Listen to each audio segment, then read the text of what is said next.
Alright, let's get this thing started. Shut up, dog! Sorry, one of my neighbor's dogs just barks all the time whenever he hears a noise. But anyways, yeah guys, it's been a while since I've done a video, been about 2 weeks now. I haven't gotten to it. I thought I would go ahead and talk about one of the obvious subjects that everyone seems to be affected by, and that's going to be the coronavirus and what I truly think about it. Okay? Now, here's the thing. Me personally, what do I think about the whole coronavirus situation? I got a few words to say.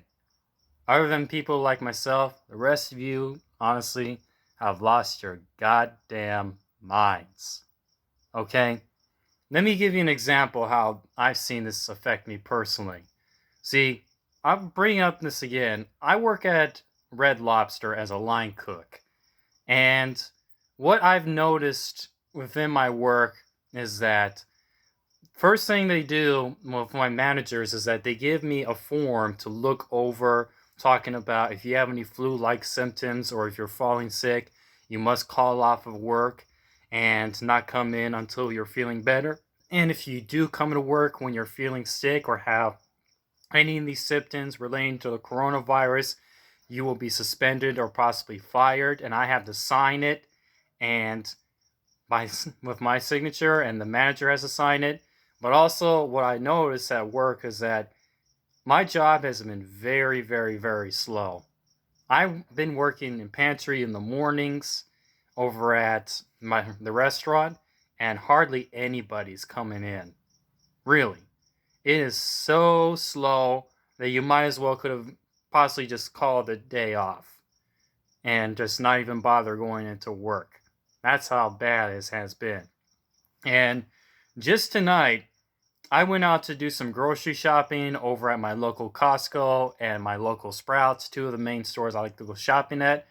Man, when I went to the Costco, when I went in through the entrance, half of the carts that you would normally see when it's not so busy were there. And then when I go into the store, you can't find any toilet paper, hardly any sanitizer is available. Most of the cleaning supplies like laundry or Lysol or packaging supplies for food is gone, flying off the shelves. Most of the frozen food, like half of it is gone. A lot of the dried canned goods and whatever is gone. And I think that people are taking this just way, way too fucking seriously. You know, a lot of people are just filling off their shopping carts with whatever they can get their hands on, just in case it gets really bad and they have to go ahead and stay quarantined inside their house. I remember I went up to the girl at the register. She asked me, "Hi, how are you doing?" And I said, "I'm doing okay, but it looks like everyone else has lost their goddamn minds." And she said, "Yeah, they did." She even agreed with what I had to say. Okay? Now, this is the thing. Okay? The reason why people are getting so worked up about this coronavirus thing is just like the same reason that people got worked up for all these so-called pandemics in the past, like bird flu, swine flu, anthrax, Ebola, all this other stuff. You know, the thing is that these diseases mainly affect certain people, okay? They even said that with the coronavirus, you are most at risk if you're of old age, or you're young, or you have serious medical conditions, or anything that affects your immune system like AIDS. Okay? If you do not qualify for any of those conditions, you shouldn't be that afraid. But now it's just, we have the NBA being suspended. A lot of these big public events are shutting down in the meantime. Like, I live not too far away from the Coachella and the Stagecoach music festivals, and they're suspending all that until October. They even have this tennis tournament not too far away from where I live that was canceled because of the whole coronavirus scare. Okay? People, come on. People are just getting way too caught up in all this hype that is perpetuated by the news, and people are getting way too caught up in their emotions, specifically fear. Okay? Let me tell you some events in history that you should really, really have been scared about. Okay? Like, say, for example, in the 14th century in Europe, there was an outbreak of this disease called the Black Plague, which was mainly spread amongst people who are of the poor, working class, or the serfs, because they did not clean themselves up. They didn't have very much access to clean water and clean clothing, and they normally would jam-pack themselves so close together in the same house. Whole families would live in the same house. So if one person gets sick, then everyone else gets sick. And during this time, in the 14th century, it says that up to 75 to 200 million people died. Like, I remember I saw this movie called Monty Python's the Quest for the Holy Grail, or Hunt for the Holy Grail. And there was a scene in the movie in which this guy brings out a wheelbarrow and he says, "Bring out your dead! Bring out your dead!" And everybody, there's crying. People who are crying, and they're dumping the dead bodies of their family members who have died from the plague. And historians have said that that's actually what happened. Because so many people were dying that people were actually hired, put in place to carry out those who died from the plague. Okay? That's one time in history that you should have been really scared about a pandemic disease. Another example was the 1918 influenza pandemic, the Spanish flu. During this time, lots of people got sick. It was the biggest pandemic in recent years. And they said that during this time, between 1918 and 1919, 1/3 of the world's population was affected by the virus. And they said that it was about 500 million people affected. And what resulted was that 50 million people worldwide died, including 675,000 people in the United States. That was a time to really be fucking scared of a disease. Well, let me bring up what they're saying about this coronavirus. Okay. This is from an official chart showing how many people have died so far and were affected by the virus. Okay? It says, as of now, 136,895 people have been confirmed to have contracted the virus, and only 5,077 people have died. People, please. You think that this is something to be afraid about? Now, no disrespect to people who are affected, and no disrespect to the people who have died. It's sorry. It's a sorry case. You know, best of luck to the families of those who are affected by his disease and whatever. But this is not something to really be afraid about, okay? Compared to the Black Plague and to the Spanish flu, it doesn't even come fucking close to how much of a big deal these other events in history were. But there's a reason why the Black Plague happened. There was a reason why the Spanish flu happened. And the main reason why is because people were not taking good care of their health. Okay? See, a lot of people died during these times because there was no such thing as proper sanitation, proper health. There wasn't that much access to clean water. I remember watching on the History Channel that everyone in the Middle Ages in Europe, including young kids, drank beer. And the reason why was because water had all these diseases like E. coli and what have you in it, that if you fermented it and turned it into beer, it was much more safe to drink. That's how it was. Now here's the thing. Things have changed now.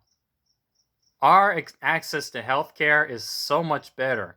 We get shots when we are kids.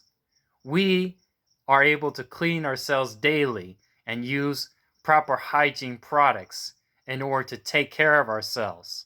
But we're getting all worked up, buying off all the toilet paper off the shelves, getting all the cleaning supplies off the shelves, getting all the sanitizer off the shelves, and getting all the canned goods, dry goods, whatever, because only so far 140,000 people have gotten the disease and about over 5,000 people have died.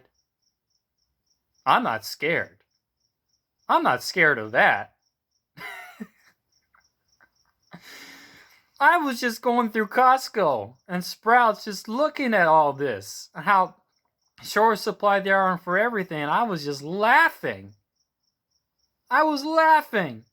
It's just ridiculous for me. You know?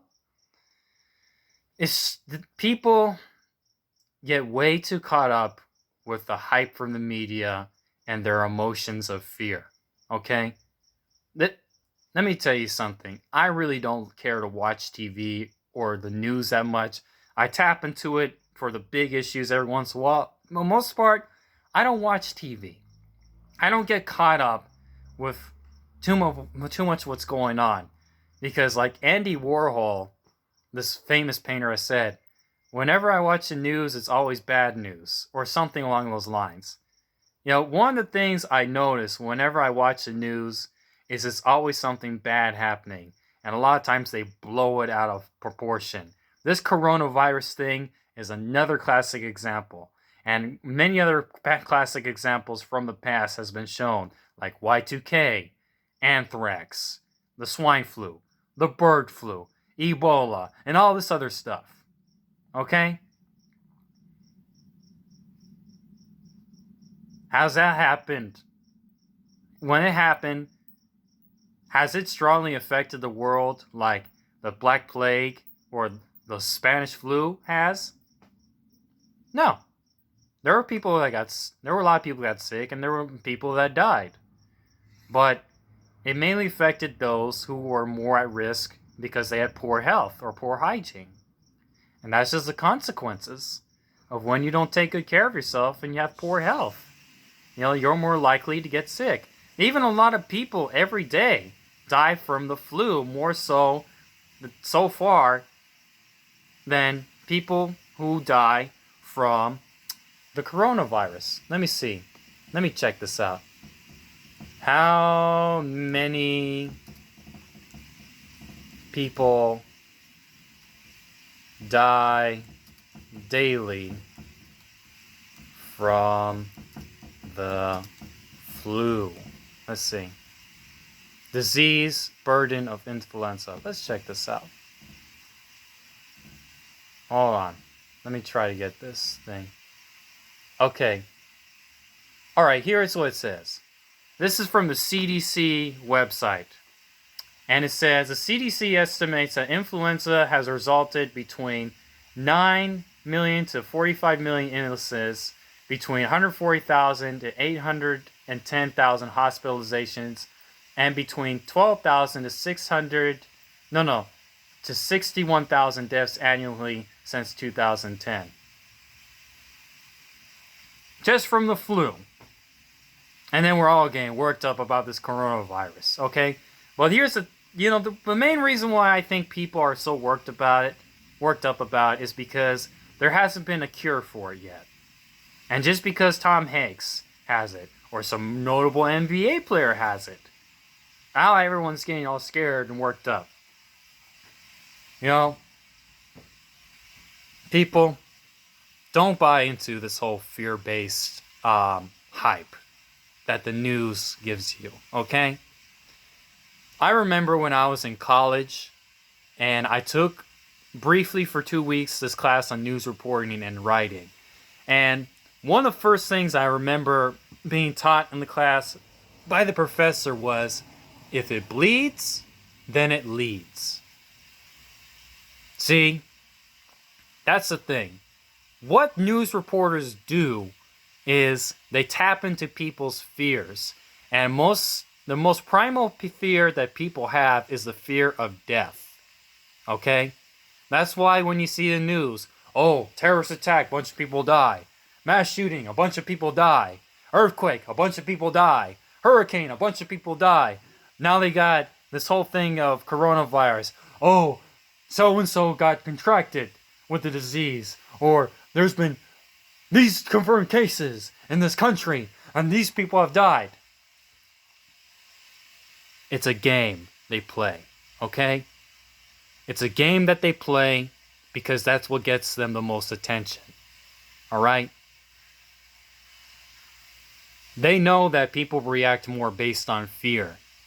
That's why they perpetuate it so much. And the main reason why is because it gets them more ratings, it gets them more attention, and it makes them more money. Alright? That's why I don't believe in getting caught up in the hype and fear. Okay? You gotta look at things rationally, people. You gotta think about it. Is this really something that's gonna affect me? Because if it's only affected a certain group of people, then why should I really be concerned about it? I mean, I'm sorry for those who are affected by it, but for my own sake, if I'm in good health, which me personally I am, I work out 5 days a week. I watch what I eat. I clean myself up. I don't go out and eat crappy, shitty food all the time, and I don't go ahead and, and scratch my ass, scratch my nuts, and rub my face and all that stuff. I'm not a fucking slob. I'm not a fucking pig, okay? I'm a clean dude. So if you're a clean person too, you take good care of yourself, you shouldn't really be concerned about this. But you know what? I don't think this is going to last. This is only going to be something that's going to last maybe for, a few more months. And then everything's going to calm down. Everything's going to go back to normal. We might be hard-pressed to find toilet paper and sanitizer and all that stuff for a while. But hopefully it's not going to be for too long. Because I don't know if it keeps up with this, and I don't know how I'm going to be able to wipe my ass. Maybe what I got to do is I got to go to the grocery store first thing in the morning to get some toilet paper from now on until this thing dies the fuck down. But until then, that's the only thing I'm really concerned about, is getting some toilet paper and some of those other basic needs. Until then, for me, I'm just gonna mind my own business, do what I normally do, and just make the best of what's already going on. Okay? Everyone else who's lost their goddamn minds, you need to calm the fuck down. Alright. I think I said what I have to say. So, don't, like the great classic old school hip hop group Public Enemy said, don't believe the hype. Think for yourself, think rationally, and think many times, is this something that's really going to affect me? That's what I have to say about the coronavirus and this whole situation. Peace out, guys. I'm going to have the rest of this Italian sandwich right here, and I'm going to go and have a smoke just to chill out for the rest of the night. I'll see you next time. Goodbye.